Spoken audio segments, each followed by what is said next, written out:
സുഹൃത്തുക്കളെ, വന്ദനം. എൻ്റെ ഏകാന്തതയിൽ ഞാൻ എന്നോട് ചോദിക്കുന്ന ഒരു ചോദ്യമുണ്ട്. നീ വഴിതെറ്റിയത് എവിടെയാണ്? എപ്പോഴാണ്? എന്തിനാണ്? വഴിതെറ്റി എന്ന് ഞാൻ പറയുമ്പോൾ അതുകൊണ്ട് ഞാൻ ഉദ്ദേശിക്കുന്ന ആശയം ആദ്യമേ സൂചിപ്പിക്കട്ടെ. യേശു പറഞ്ഞു, ഞാൻ തന്നെ വഴിയും സത്യവും ജീവനുമാകുന്നു. അപ്പോൾ അവിടെ വഴി എന്ന പദം കൊണ്ട് ഉദ്ദേശിക്കുന്നത് ജീവിതത്തിൻ്റെ ദിശാബോധം. നാം ഏത് ലക്ഷ്യത്തിലേക്ക് പ്രയാണം ചെയ്യുന്നു, എവിടെ എത്തിച്ചേരണം എന്ന് നാം ആഗ്രഹിക്കുന്നു, ആ ലക്ഷ്യത്തിലേക്ക് പ്രയാണം ചെയ്യുമ്പോൾ നമ്മളുടെ വ്യക്തിത്വം എപ്രകാരം രൂപീകരിക്കപ്പെടുന്നു, ഇങ്ങനെയുള്ള ആശയം വെച്ചിട്ടാണ് വഴി എന്ന വാക്ക് പ്രതീകാത്മകമായി ഞാനിവിടെ ഉപയോഗിക്കുന്നത്. ഒരു കാര്യം വളരെ വ്യക്തമാണ്, എനിക്ക് വഴി തെറ്റി. ഞാൻ ആയിരിക്കേണ്ട അവസ്ഥയിലല്ല എത്തിച്ചേർന്നത്, ഇപ്പോൾ ആയിരിക്കുന്നു. വളരെ ചെറുപ്പത്തിലെ എൻ്റെ ഉള്ളിൽ ഞാൻ അറിയാതെ ഉദിച്ച ഒരു സ്വത്വബോധം, അത് ഈ ഭൂമിയുടെ പരപ്പിൽ നിൽക്കുമ്പോൾ തന്നെ അകലെ എവിടെയോ കണ്ണ് ചുമ്പുന്ന നക്ഷത്രങ്ങളോടും ക്ഷയിച്ചും വലുതായും രാത്രിയിൽ ഏകാന്തപതികളുടെ സഹായത്തിനായി ഉദിച്ചു വരുന്ന ചന്ദ്രൻ്റെ ബന്ധത്തിലായാലും ചന്ദ്രനോടുള്ള ബന്ധത്തിലായാലും അതിൻ്റെയൊക്കെയും അപ്പുറത്ത് വസിക്കുന്ന ഏതോ ഒരു വലിയ സാധ്യതയിലായാലും അപ്രകാരം ഒരു അനന്തമായ സ്പർശനങ്ങളുടെ കോസ്മിക് ടച്ചസ് ഒരു സ്വത്വമാണ് ഞാൻ പിഞ്ചു പൈതലായപ്പോൾ എൻ്റെ മനസ്സിൽ പിറന്നു വീണത്. അതെപ്പോഴും ഒരുപോലെ എൻ്റെ മനസ്സിൽ വ്യക്തമായിരുന്നില്ല. എന്നാൽ ഏറെക്കുറെ ആവർത്തിച്ച് ഈ തിരിച്ചറിവ് എന്നിൽ ഉണർന്നും ഉറങ്ങിയും പൊങ്ങിയും താണും വസിച്ചുകൊണ്ടേയിരുന്നു. എന്നാൽ ആ ഒരു ദർശനത്തോട് നീതി പാലിക്കുവാൻ എനിക്ക് സാധിച്ചിട്ടില്ല. ആ ഒരു യാഥാർത്ഥ്യത്തെ മനസ്സിലാക്കുവാനാണ് ഞാൻ പ്രധാനമായും ഉൽപ്പത്തി പുസ്തകത്തിൻ്റെ 3-ാം അധ്യായത്തിലുള്ള ആദ്യ പുരുഷൻ്റെയും സ്ത്രീയുടെയും പതനം, the fall of the first man and woman, Adam and Eve, അതിനെ ഞാൻ ആശ്രയിക്കും. ഞാൻ അങ്ങനെയാണ് ആ സംഭവത്തെ മനസ്സിലാക്കുന്നത്. ഒരു പഴം തിന്നു പാമ്പ് പറഞ്ഞു എന്നതല്ല. ദിശാബോധത്തിൽ ഒരു പാളിച്ച സംഭവിച്ചു. ഈ വഴിയെ പോകണമെന്ന് പറഞ്ഞു, മറ്റൊരു വഴിയെ പോയി. അതിൻ്റെ ഒരു ആവിഷ്കാരമാണ് യോനയുടെ പുസ്തകത്തിൽ യോനയോട് നിനവയിലേക്ക് പോകാൻ പറയുമ്പോൾ അവൻ തർശീസിലേക്ക് പോകുന്നു. ഇതാണ് മനുഷ്യജീവിതം.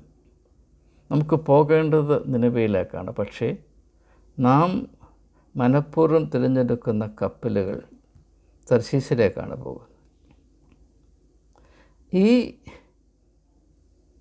നിനവയ്ക്കും തർശീസിനുമിടയിൽ ഒരു കടലുണ്ട്. ആ കടൽ ഇളകി മറിയുന്നതിൻ്റെ പ്രധാനപ്പെട്ട കാരണം നിനവയ്ക്ക് പോകേണ്ടവൻ തർശീസിലേക്ക് പോകുന്നത് കൊണ്ടാണ്. അതുതന്നെ ഞാൻ ഉൽപ്പത്തി പുസ്തകത്തിലും കാണുന്നുണ്ട്.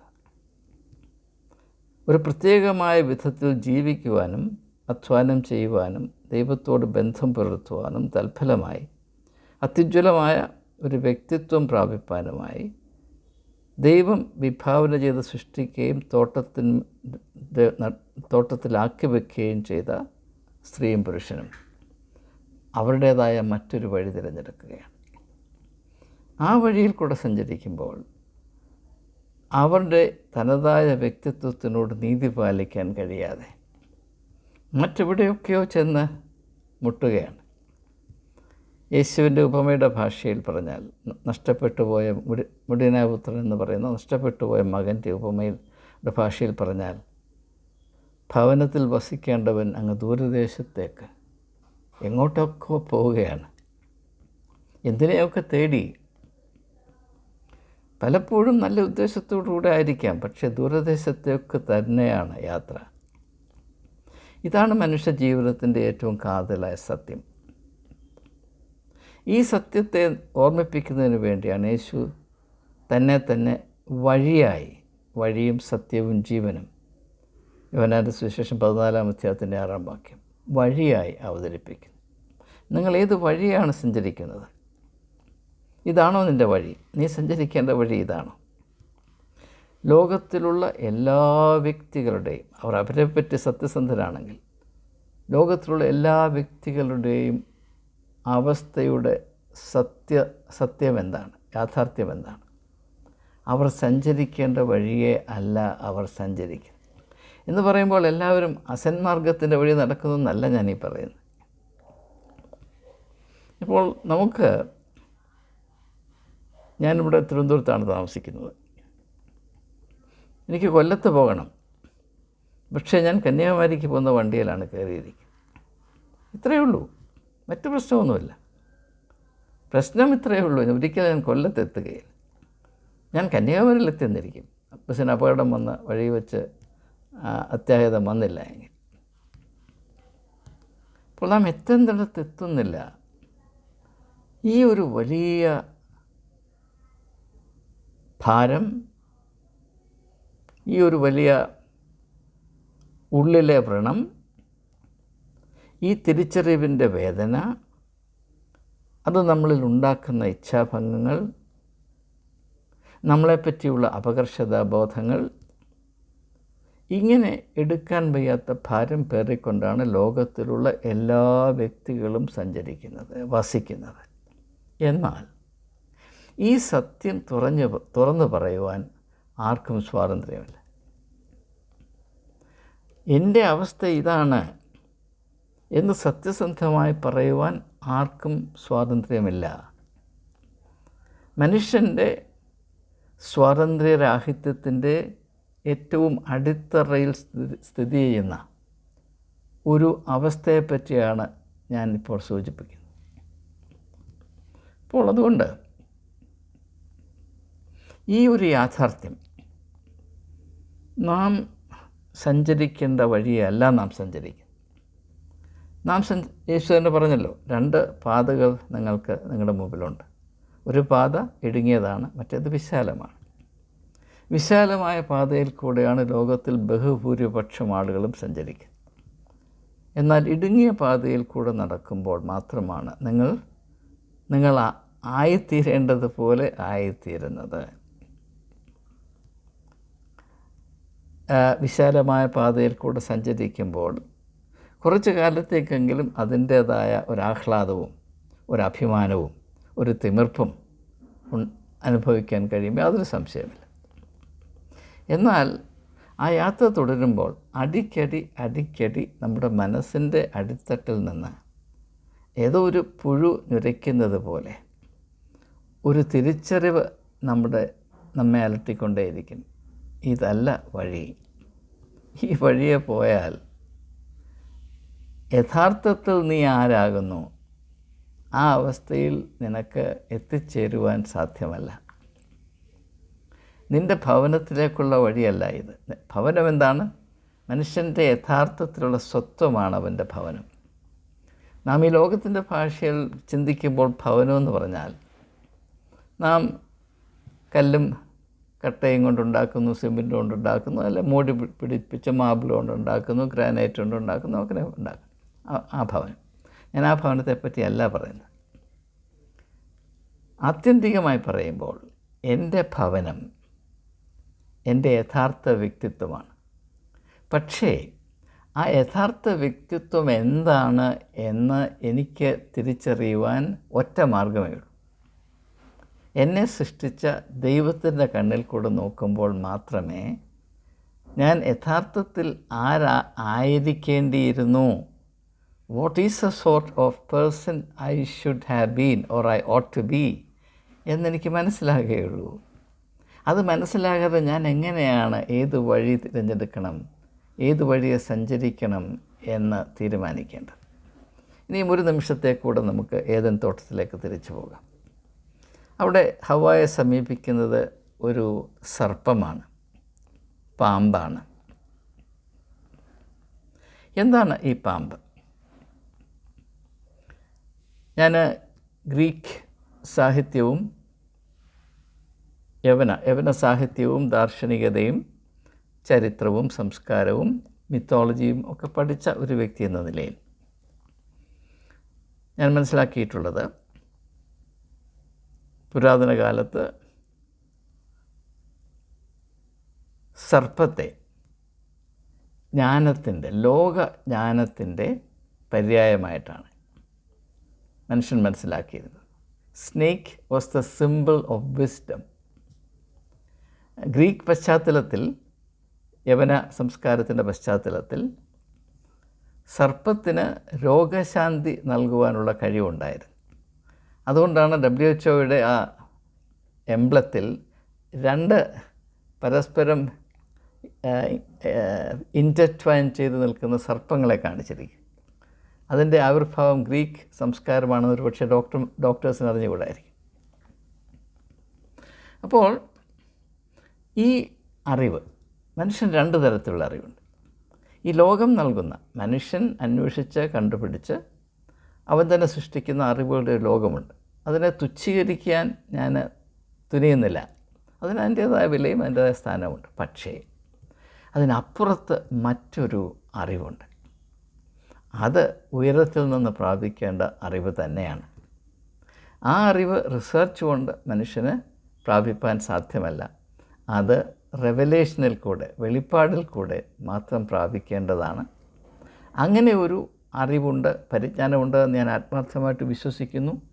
അതിൻ്റെ പര്യാമ്പുറത്ത് ഒന്ന് എത്തി നോക്കാൻ എനിക്ക് ചില അവസരങ്ങളിൽ സാധിച്ചിട്ടുണ്ട്. പക്ഷേ അത് വേണ്ടതുപോലെ അനുഭവിപ്പാനോ വേണ്ട തോതിൽ അതിൻ്റെ അച്ചടക്കത്തിൽ അതിനോട് ഒട്ടിച്ചേർന്ന് നിൽക്കാനോ എനിക്ക് സാധിച്ചില്ല. അത് മറ്റൊരു കാര്യം തന്നെ. അപ്പോൾ ലോകത്തിൻ്റേതായ മനുഷ്യൻ നിർമ്മിച്ച യുഗാന്തരങ്ങളിൽ കൂട്ടിവെച്ചിട്ടുള്ള ഈ അറിവിൻ്റെ ഭണ്ഡാരം, അതിൻ്റെ ഒരു പ്രതീകമായിട്ടാണ് പാമ്പിനെ പഴയ കാലത്ത് മനസ്സിലാക്കിയത്. അപ്പോൾ ആ പാമ്പാണ് ഏദൻ തോട്ടത്തിൽ പ്രവേശിച്ച് ഹവ്വായോട് സംസാരിക്കുന്നത്. ആ പാമ്പിൻ്റെ ഉപദേശം എന്താണ്? അതായത് ലോക ജ്ഞാനത്തിൻ്റെ, ലൗകികമായ ജ്ഞാനത്തിൻ്റെ ഏറ്റവും അടിസ്ഥാനപരമായ ഉപദേശം എന്താണ്? തിന്നുക. ഏത് പഴം തിന്നു എന്നുള്ള പ്രസക്തമേ അല്ല. ആപ്പിളാണോ പൈനാപ്പിളാണോ അതൊന്നും ഒരു പ്രശ്നമല്ല. തിന്നുക. നമുക്കറിയാം, ലൂക്കോസിൻ്റെ സുവിശേഷം 12-ാം അധ്യായത്തിൽ നല്ലതായിട്ട് വിളവ് കിട്ടിയ ഒരു കർഷകൻ, അവൻ പറഞ്ഞു, തിന്നുക, കുടിക്കുക, ആനന്ദിക്കുക. തിന്നുക. അത് എല്ലാ കാലത്തും മനുഷ്യൻ്റെ ഒരു പ്രത്യേകമായ പ്രയോറിറ്റി ആയിരുന്നു, ഇപ്പോഴും ആകുന്നു. നമുക്കറിയാം, വിപ്ലവങ്ങൾ പോലും ആരംഭിക്കുന്നത് മനുഷ്യൻ്റെ ആമാശയത്തിലാണ് എന്നൊരു ചിന്താഗതിയുണ്ട്, നിങ്ങൾക്കറിയാം. അപ്പോൾ തിന്നുക, ഈ തിന്നുക എന്ന് പറയുന്നത് ഒരു പ്രതീകമാണ്. Actually it's A metaphor. എന്താണ് അതിൻ്റെ അർത്ഥം? എല്ലാം ഉള്ളിലേക്ക് നിൻ്റെ സന്ധിപ്പിനും ആസ്വാദനത്തിനും വേണ്ടി ഉപയോഗിക്കുക. തിന്നുക എന്ന് പറഞ്ഞാൽ create A one way traffic, ഒരേ ദിശയിൽ മാത്രം സഞ്ചരിക്കുന്ന ഒഴുക്കാണ്. അതിൻ്റെ പ്രതീകമാണ് തിന്നുക. മനുഷ്യൻ തിന്നുന്നു, പ്രകൃതിയിൽ നിന്നെടുത്ത് തിന്നുന്നു, പാത്രത്തിൽ നിന്നെടുത്ത് തിന്നുന്നു. പിന്നെ ഉദ്യോഗമൊക്കെ വരിക്കുന്നവൻ മറ്റുള്ളവൻ്റെ ചട്ടിയിൽ കൈയിട്ട് തിന്നുന്നു. അതിനാണ് കോഴയെന്ന് പറയുന്നത്. അധ്വാനിക്കാതെ തിന്നുന്നു, അധ്വാനിച്ച് തിന്നുന്നു. തിന്നുന്നു എന്ന് പറഞ്ഞാൽ നാം മനസ്സിലാക്കേണ്ടത് A one way traffic, A one way relationship, ഏകപക്ഷീയമായ സമീപനം. അപ്പോൾ ഇതുകൊണ്ട് എന്ത് സംഭവിക്കുമെന്ന് ചോദിച്ചാൽ, മനുഷ്യൻ്റെ പതനത്തെ ഞാൻ ഇങ്ങനെയാണ് മനസ്സിലാക്കുന്നത്. മനുഷ്യൻ്റെ വ്യക്തിത്വം സ്വീകരിക്കുകയും പങ്കിടുകയും ചെയ്യുക. ലഭിക്കുന്നു, പങ്കിടുന്നു. അത് ഏദൻ തോട്ടം അതിൻ്റെ പ്രതീകമാണ്. ദൈവം തോട്ടമുണ്ടാക്കി പുരുഷനും സ്ത്രീക്കും കൊടുത്തു, അവരോട് അധ്വാനിക്കാൻ പറഞ്ഞു. അതിൻ്റെ അനുഭവത്തിൽ അവൻ ദൈവത്തിന് ആരാധന, സ്തുതി കരയറ്റുക. ലഭിക്കുന്നു, കൊടുക്കുന്നു, പങ്കിടലിൻ്റെ അനുഭവമാണ്. അത് രണ്ട് ദിശയിലും ഒരുപോലെ സഞ്ചരിക്കുന്ന കാര്യമാണ്. അതാണ് ആരാധന എന്ന് പറയുന്നത്. പക്ഷെ നമ്മളതും ഏകപക്ഷീയമാക്കി കളഞ്ഞു. നമ്മുടെ ആവശ്യങ്ങൾ, നമ്മുടെ ഇംഗിതം ദൈവത്തിൻ്റെ മേൽ അടിച്ചേൽപ്പിക്കാനുള്ളൊരു ലൈസൻസായിട്ടാണ് പ്രാർത്ഥന പോലെ നാം മനസ്സിലാക്കുന്നത്. മറ്റൊരു വിഷയമാണ്, വേറൊരു അവസരത്തിൽ പ്രതിപാദിക്കുന്നതായിരിക്കും. അപ്പോൾ ഈ ഭക്ഷിക്കുക എന്ന് പറയുമ്പോൾ ഈ ഏകപക്ഷീയമായി മാത്രം നാം ബന്ധം പുലർത്തുക, ഇത് വളരെ നിസ്സാരമായ ഒരു സ്വയരൂപീകരണമാണെന്ന് തോന്നിയാലും ഇതിൻ്റെ ഫലം ഭീകരമാണ്. ഇതുകൊണ്ട് മനുഷ്യ വ്യക്തിത്വത്തിൽ സംഭവിക്കുന്ന വൈകല്യങ്ങൾ അവാച്യമാണ്, പറഞ്ഞറിയിക്കാൻ പ്രയാസമാണ്. അത്രമാത്രം ശ്രദ്ധേയമായ ഒരു പ്രശ്നമാണിത്. ഇതിൻ്റെ പ്രവർത്തന അല്ലെങ്കിൽ പ്രകടന തലങ്ങൾ അനേകമാണ്, അനന്തമാണ്. ഉദാഹരണമായിട്ട്, ലോകത്തിൽ ചൂഷണം എന്ന് പറയുന്ന ഒരു പ്രക്രിയ ഉണ്ട്, നിങ്ങൾക്കറിയാം. എന്താണ് ഈ ചൂഷണം? ഏകപക്ഷീയമായ ബന്ധം. ഞാൻ നിൻ്റെ പോക്കറ്റിലുള്ളതെല്ലാം എടുക്കും, എൻ്റെ സ്വത്തിൽ നീ തുടരുത്. നല്ല ശമരിക്കാരൻ്റെ ഉപമയിൽ ഒരുത്തൻ യെരൂശലേമിൽ നിന്ന് യെരിഹോവിലേക്ക് യാത്ര ചെയ്യുമ്പോൾ കള്ളന്മാർ അവനെ ഒന്ന് ആക്രമിക്കുന്നു. കള്ളൻ ആരാണ്? ഏകപക്ഷീയമായി പ്രവർത്തിക്കുന്നവൻ. എൻ്റേത് എനിക്കുള്ളതാണ്, ഞാനത് ആസ്വദിക്കും, നിൻ്റേതും എൻ്റേതാണ്. അതാണ് കള്ളൻ. ഈ മനോഭാവമാണ് സാർവലൗകികമായി മനുഷ്യൻ ദൈവത്തിൻ്റെ കൃപയാൽ ഈ അവസ്ഥയിൽ നിന്ന് വിടുതൽ പ്രാപിക്കാതെ പ്രാകൃത സ്വഭാവത്തിൽ വസിക്കുകയും അതിനനുസരിച്ച് പ്രവർത്തിക്കുകയും ചെയ്യുന്ന എല്ലാ വ്യക്തികളും താത്വികമായി പറഞ്ഞാൽ കള്ളന്മാരാണ്. കാരണം അവർ സമസൃഷ്ടികളോട് ബന്ധം പുലർത്തുന്നത് ഏകപക്ഷീയമായിട്ടാണ്. അതുകൊണ്ടാണ് യേശു പറയുന്നത്, നിൻ്റെ അയൽക്കാരനെ നിന്നെപ്പോലെ തന്നെ സ്നേഹിക്കുക. നിൻ്റെ ഗുണത്തിനാണ്, അല്ലെങ്കിൽ നീ ഒരു കള്ളനായിത്തീരും. നിൻ്റെ വ്യക്തിത്വം ഒരു കള്ളൻ്റെ വ്യക്തിത്വമായിരിക്കും. നീ മന്ത്രിയായിരിക്കും, നീ മെത്രാനായിരിക്കും, നീ പ്രൊഫസറായിരിക്കും, നീ സാമൂഹ്യ പ്രവർത്തകനായി, പക്ഷേ നീ ഒരു കള്ളനായിരിക്കും. അതിൻ്റെ യഥാർത്ഥ അർത്ഥത്തിൽ, ആത്മീയ അർത്ഥത്തിൽ നീ ഒരു കള്ളനായിരിക്കും. കാരണം നീ ഏകപക്ഷീയമായി മാത്രം ബന്ധം പുലർത്തുന്നവരാണ്. അപ്പോൾ ലോകത്തിൽ ചൂഷണം, ലോകത്തിൽ അക്രമം, അനീതി, കള്ളം, വഞ്ചന, ഇതൊക്കെയും ലോകത്തിൽ മനുഷ്യനെ മുറിവേൽപ്പിക്കുന്ന, മനുഷ്യന് നഷ്ടം വരുത്തുന്ന, മനുഷ്യത്വത്തിൽ വിഷം കലർത്തുന്ന ഏത് പ്രവർത്തനവും പ്രതിഭാസവും നിങ്ങൾ പരിശോധിച്ച് നോക്കൂ, നിങ്ങൾ മനസ്സിലാക്കും അത് ഏകപക്ഷീയമാണ്. ഈ ഏകപക്ഷീയതയിലേക്ക് മനുഷ്യൻ വഴുതി പോകുമ്പോഴാണ് അവനെ ദൈവം എപ്രകാരം വിഭാവന ചെയ്തുവോ അതിൽ നിന്ന് വ്യത്യസ്തമായ ഒരു വഴിയിലേക്ക് അവൻ സഞ്ചരിച്ചു തുടങ്ങുന്നത്. അതിനെ സൂചിപ്പിച്ചുകൊണ്ടാണ് ഞാൻ ആദ്യം പറഞ്ഞത്, നിനവിലേക്ക് പോകേണ്ടിയവൻ തർശീശിലോട്ട് യാത്ര ചെയ്യുകയാണ്. ഇതാണ് ലോകത്തിലെല്ലാവർക്കും പറ്റിയിട്ടുള്ള ആ കോട്ടം, വൈകല്യം. ഇത് എൻ്റെ ജീവിതത്തിലും സംഭവിച്ചു. എന്നാൽ നാം യേശുവിൻ്റെ ശുശ്രൂഷ അല്ലെങ്കിൽ ദൗത്യം നോക്കുമ്പോൾ എന്താണ് യേശു ലാക്കാക്കിയത്? മനുഷ്യ സ്വഭാവത്തിലുള്ള ഈ വൈകല്യം അത് നിലനിൽക്കുന്നിടത്തോളം കാലം ലോകത്തിലൊരു വ്യക്തിക്ക് പോലും അവൻ്റെ യഥാർത്ഥ വ്യക്തിത്വം എന്തെന്ന് ഒന്ന് മണത്തറിയാൻ പോലും സാധ്യമല്ലാത്തത് കൊണ്ട് അവരെ ഈ അവസ്ഥയിൽ നിന്ന് വിടുവിച്ച്, അതാണ് വിടുതൽ, ഈ അവസ്ഥയിൽ നിന്ന് വിടുവിച്ച് പാരസ്പര്യത്തിൻ്റെ വിശാലതയിലേക്കും വളർച്ചയിലേക്കും സന്തോഷത്തിലേക്കും സമാധാനത്തിലേക്കും മനുഷ്യജാതിയെ വഴി നടത്തുക എന്നതാണ് ഈ രക്ഷണ്യ ശുശ്രൂഷയുടെ അന്തസത്തയായി ഞാൻ മനസ്സിലാക്കിയിരിക്കുന്നു. അത് യേശുവിൻ്റെ പഠിപ്പീരുകളും ഇഹലോക പ്രവർത്തനങ്ങളൊക്കെ നോക്കിയാൽ, ക്രൂശിലെ മരണം പോലും നോക്കിയാൽ നിങ്ങൾക്ക് മനസ്സിലാകും. ഏകപക്ഷീയമായി പ്രവർത്തിക്കുന്ന മത അധികാരികളാണ് യേശുവിനെ കൊല്ലാൻ ശ്രമിച്ചത്. ആ ഏകപക്ഷീയമായി പ്രവർത്തിക്കുന്നതിൻ്റെ ക്രൂരതയെ യേശു ക്രൂശിൽ അതിജീവിക്കുന്നത് എങ്ങനെയാണ്? അവർക്ക് വേണ്ടി പ്രാർത്ഥിച്ചിട്ടാണ്.